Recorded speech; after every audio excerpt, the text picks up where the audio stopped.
PV Anwar MLA അല്പസമയം മുമ്പാണ് CPM സംസ്ഥാന സെക്രട്ടറിയുമായി കൂടിക്കാഴ്ച നടത്തിയത്. നേരത്തെ മുഖ്യമന്ത്രിക്ക് നൽകിയ പരാതിയുടെ ഉള്ളടക്കം തന്നെയാണ് പാർട്ടി സെക്രട്ടറിക്കും കൈമാറിയിട്ടുള്ളത് എന്നാണ് മനസ്സിലാക്കാൻ സാധിക്കുന്നത്. പി ശശിക്കെതിരെ പാർട്ടി നേതൃത്വത്തിന് മുന്നിൽ പരാതിയുമായാണ് അൻവർ എത്തിയിട്ടുള്ളത്. ശശിക്കെതിരായ നീക്കം പാർട്ടി നേതൃത്വത്തിന്റെ അറിവോടെയാണ് എന്ന സൂചനയും പുറത്തുവരികയാണ്. VV അരുൺ ആണ് ചേരുന്നത്. അരുൺ, സ്വാഭാവികമായും നമുക്കറിയാമല്ലോ, CPM-ന്റെ ഒരു സംഘടനാ സംവിധാനം, ഒരു കേഡർ പാർട്ടിയാണ്. അവിടെ ഭരണകക്ഷി MLA ആയ PV അൻവർ സർക്കാരിനെതിരെ, ആഭ്യന്തര വകുപ്പിനെതിരെ തുടർച്ചയായ ആരോപണങ്ങൾ ഉന്നയിക്കുന്നു. സ്വാഭാവികമായും പാർട്ടി ആ വിഷയം അടിയന്തരമായി ചർച്ച ചെയ്യുക തന്നെ ചെയ്യും.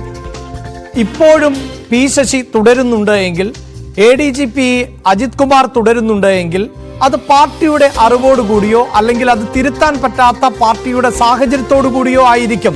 അവിടെയാണല്ലോ അൻവർ പാർട്ടി സെക്രട്ടറിയുമായി നടത്തുന്ന കൂടിക്കാഴ്ച പ്രധാനപ്പെട്ടതായി മാറുന്നത്. തീർച്ചയായിട്ടും അതിൽ ഏറ്റവും പ്രധാനപ്പെട്ടത് PV അൻവർ ആരോപണം ഉന്നയിച്ചത് ആഭ്യന്തര വകുപ്പിനെതിരെയാണ്. ആഭ്യന്തര വകുപ്പിന്റെ പ്രധാനിയായ പാർട്ടി പൊളിറ്റിക്കൽ സെക്രട്ടറിക്കെതിരെയാണ്. മറ്റൊന്ന് ADGP അജിത് കുമാറിനെതിരെയാണ്. മുഖ്യമന്ത്രി ഒരു അന്വേഷണം പ്രഖ്യാപിക്കുമ്പോൾ സ്വാഭാവികമായും ആ അന്വേഷണ പരിധിയിൽ ഇതെല്ലാം ഉൾക്കൊള്ളുന്നതാണ്. പി ശശി അനധികൃതമായി ഇടപെട്ടിട്ടുണ്ടെങ്കിലും ഒക്കെ DGP-യുടെ സംസ്ഥാന പോലീസ് മേധാവിയുടെ അന്വേഷണത്തിന് അത് വരും. MR അജിത് കുമാറിന്റെ നടപടികൾക്കെതിരെ അന്വേഷിക്കേണ്ടതും ആ നടപടി എടുക്കേണ്ടതും ആഭ്യന്തര വകുപ്പും DGP-യും ഒക്കെ തന്നെയാണ്. അവിടെയാണ് അങ്ങനെ ഒരു അന്വേഷണം മുഖ്യമന്ത്രി പ്രഖ്യാപിച്ചിരിക്കെ വീണ്ടും പാർട്ടി സെക്രട്ടറിക്ക് അതേ പരാതിയുമായി മുഖ്യമന്ത്രിക്ക് നൽകിയ പരാതിയുടെ പകർപ്പ് പാർട്ടി സെക്രട്ടറി MV ഗോവിന്ദ് നൽകുമെന്നാണ് ഇന്നലെ PV അൻവർ പറഞ്ഞത്. അതേ പരാതിയുമായി പാർട്ടി സെക്രട്ടറിക്ക് മുൻപിലും PV അൻവർ എത്തിയെങ്കിൽ ഒരു കാര്യം ഉറപ്പാണ്, അൻവറിന്റെ ലക്ഷ്യം അല്ലെങ്കിൽ ഈ ആരോപണങ്ങളിലൂടെ അൻവർ ലക്ഷ്യമിട്ടത് ADGP MR അജിത് കുമാർ എന്ന IPS ഉദ്യോഗസ്ഥരെ മാത്രമല്ല. അവിടെ കൃത്യമായ ലക്ഷ്യം പി ശശി എന്ന CPM-ന്റെ സംസ്ഥാന സമിതി അംഗമാണ്, മുഖ്യമന്ത്രിയുടെ പൊളിറ്റിക്കൽ സെക്രട്ടറിയാണ്. അതുകൊണ്ടാണ് MV ഗോവിന്ദിന് മുമ്പാകെ ഇന്ന് ഈ പരാതിയുമായി പി ശശി എത്തുന്നത്. ഏറ്റവും പ്രധാനപ്പെട്ട കാര്യം, CPM തെറ്റുതിരുത്തൽ രേഖ ചർച്ച ചെയ്യുന്ന അവസരമാണ്. EP ജയരാജൻ എന്ന കരുത്തനായ നേതാവിനെ അനായാസം എന്ന് തന്നെ പറയേണ്ടി വരും. മുന്നണി കൺവീനർ സ്ഥാനത്ത് ഒരുപക്ഷെ അദ്ദേഹം പോലും ആ യോഗത്തിൽ അങ്ങനെ നടപടി പ്രതീക്ഷിച്ചില്ല. അങ്ങനെ നിസ്സാരമായി EP ജയരാജനെ പിഴുതുമാറ്റിയ പാർട്ടിയാണ്. അങ്ങനെയെങ്കിൽ അടുത്ത ലക്ഷ്യം ആരാണോ അത്തരം നീക്കങ്ങൾക്ക് ചുക്കാൻ പിടിച്ചത്, അവരുടെ അടുത്ത ലക്ഷ്യം പി ശശി എന്ന കണ്ണൂരിലെ നേരത്തെ കരുത്തനായ നേതാവാണ്. ഇപ്പോഴും അദ്ദേഹം ശക്തനാണ്. പക്ഷേ കൂടുതൽ കരുത്താർജിക്കാൻ പി ശശി നീക്കം നടത്തുന്നു എന്നത് CPM-ൽ തന്നെ ചർച്ചയാണ്. പി ശശിക്ക് മറ്റ് വലിയ ലക്ഷ്യങ്ങളുണ്ട്. ഇപ്പോൾ സംസ്ഥാന സമിതി അംഗവും മുഖ്യമന്ത്രി പൊളിറ്റിക്കൽ സെക്രട്ടറി മാത്രമാണെങ്കിൽ ഇത് സമ്മേളന കാലമാണ്. സ്വാഭാവികമായും ഈ സമ്മേളന കാലയളവിൽ പി ശശിക്ക് പാർട്ടിയിൽ ഉയർന്ന തലങ്ങളിലേക്ക് അടുത്ത സംസ്ഥാന സെക്രട്ടേറിയറ്റ് ആണ്. അവിടെ EP ജയരാജന്റെ ഒഴിവ് വരും.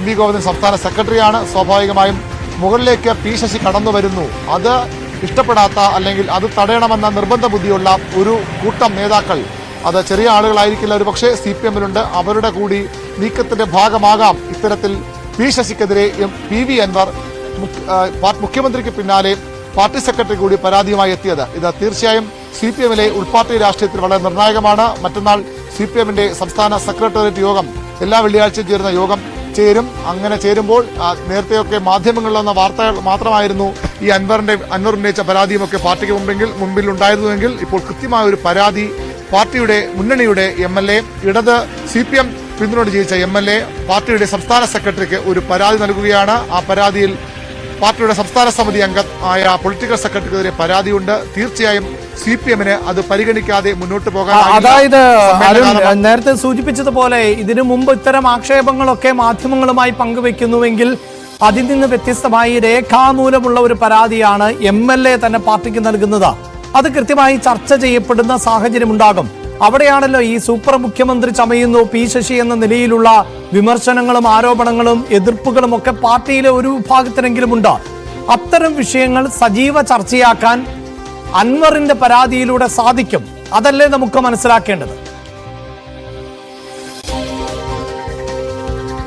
തീർച്ചയായിട്ടും അഭിലാഷ്, ഈ പി ശശി എന്ന മുഖ്യമന്ത്രി പൊളിറ്റിക്കൽ സെക്രട്ടറിക്കെതിരെ ഇത്തരത്തിലുള്ള ആഭ്യന്തര വകുപ്പിലെ സൂപ്പർ മുഖ്യമന്ത്രി ചമയുന്നു, ആഭ്യന്തര വകുപ്പിനെ ഒന്നടങ്കം നിയന്ത്രിക്കുന്നു, മുഖ്യമന്ത്രിക്കും മറ്റു മന്ത്രിമാർക്ക് പോലും ഉള്ളതിനേക്കാൾ സ്വാധീനം ആഭ്യന്തര വകുപ്പിൽ ശശി ഉണ്ടാക്കുന്നു എന്ന പരാതിയൊക്കെ മാത്രമെങ്കിൽ സ്വാഭാവികമായി അദ്ദേഹത്തെ അവിടെ നിന്ന് മാറ്റി പുതിയ ആളെ കൊണ്ടുവന്ന പ്രശ്നം പരിഹരിക്കാൻ CPM-ന് കഴിയും.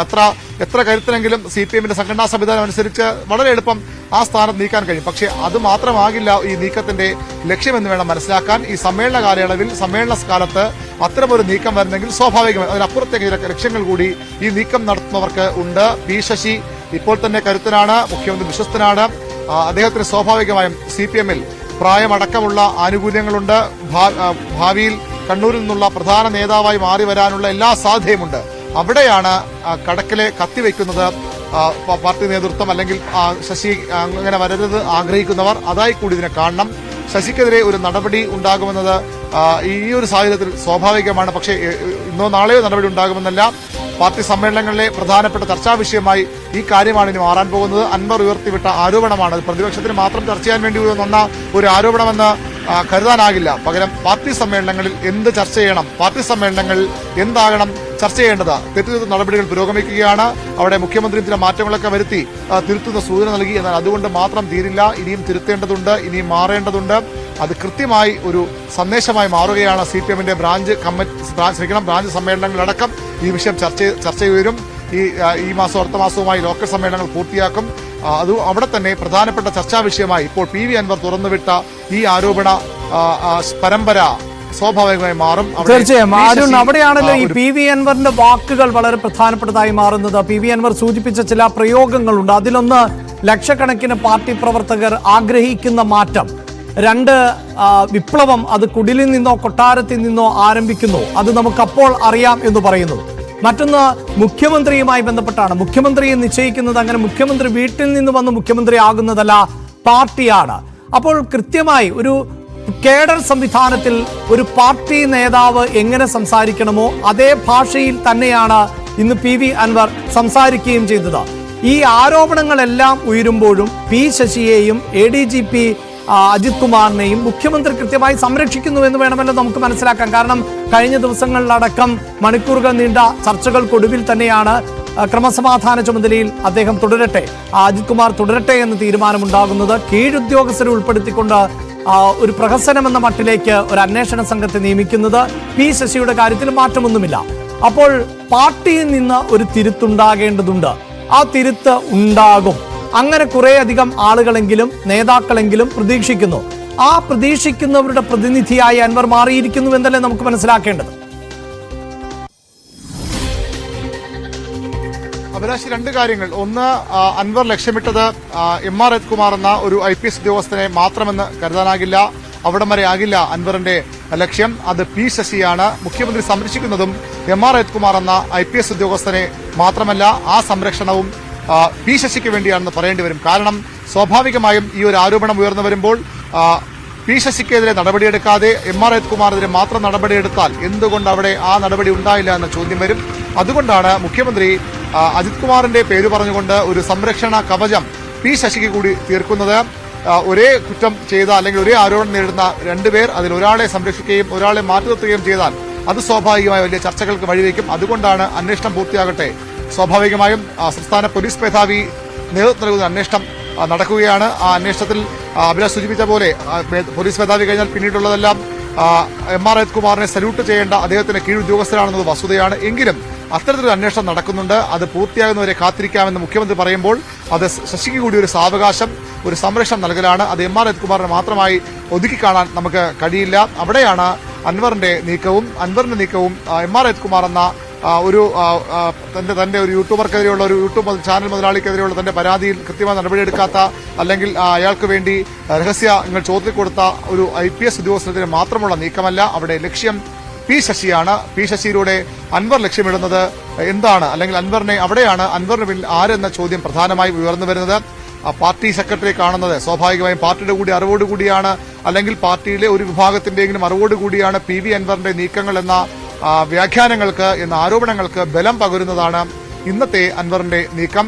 ഇന്ന് അൻവർ പാർട്ടിയുടെ സംസ്ഥാന സെക്രട്ടറി MV ഗോവിന്ദന് മുഖ്യമന്ത്രി നൽകിയ പരാതിയുടെ പകർപ്പ് നൽകിയത്. അത് CPM-ൽ വരാനിരിക്കുന്ന ആഭ്യന്തര സംഘർഷങ്ങളുടെ, അല്ലെങ്കിൽ സമ്മേളന കാലത്ത് വരാൻ പോകുന്ന ചർച്ചകളുടെ, CPM-ൽ ഉണ്ടാകാൻ പോകുന്ന അല്ലെങ്കിൽ ഉണ്ടാക്കാൻ ശ്രമിക്കുന്ന മാറ്റങ്ങളുടെ തുടക്കമായി നമുക്ക് വിലയിരുത്തേണ്ടി വരും. തീർച്ചയായും അരുൺ സൂചിപ്പിക്കുന്നത് പോലെ PV അൻവറിന്റെ നീക്കത്തെ അത് വ്യക്തിപരം എന്ന നിലയിലോ അല്ലെങ്കിൽ അജിത് കുമാർ എന്ന IPS ഉദ്യോഗസ്ഥന് നേരെയുള്ള ഏതെങ്കിലും തരത്തിലുള്ള ആക്ഷേപമായോ അല്ല കാണേണ്ടത്. വളരെ കൃത്യമായ രാഷ്ട്രീയ ലക്ഷ്യത്തോടു കൂടിയുള്ള നീക്കം തന്നെയാണ് PV അൻവറിന്റെ ഭാഗത്ത് നിന്നും ഉണ്ടായിട്ടുള്ളത്. അതിന് പിന്നിൽ എന്ത് എന്നത് സംബന്ധിച്ച വ്യക്തത കൈവന്നിട്ടില്ല. ഒരു പക്ഷേ വരും ദിവസങ്ങളിലടക്കം പാർട്ടി സംവിധാനം ഈ വിഷയത്തെ കൂടുതൽ ഗൗരവത്തോടുകൂടി ചർച്ച ചെയ്യും. അപ്പോഴായിരിക്കും എന്തൊക്കെ മാറ്റങ്ങൾ ആണ് പാർട്ടിക്കകത്ത് നിന്ന് സർക്കാരിൽ വരുത്താൻ പോകുന്നത് എന്നതുൾപ്പെടെയുള്ള കാര്യങ്ങളിൽ വ്യക്തത കൈവരികയുള്ളൂ. അതേസമയം പത്തനംതിട്ട SP ആയിരുന്ന സുജിത് ദാസ് അല്പസമയത്തിനകം DGPയെ കാണും എന്ന റിപ്പോർട്ടുകളുണ്ട്. ആ വാർത്തയിലേക്ക് വളരെ പെട്ടെന്ന് തിരികെ എത്താം ഇടവേളയ്ക്ക് ശേഷം.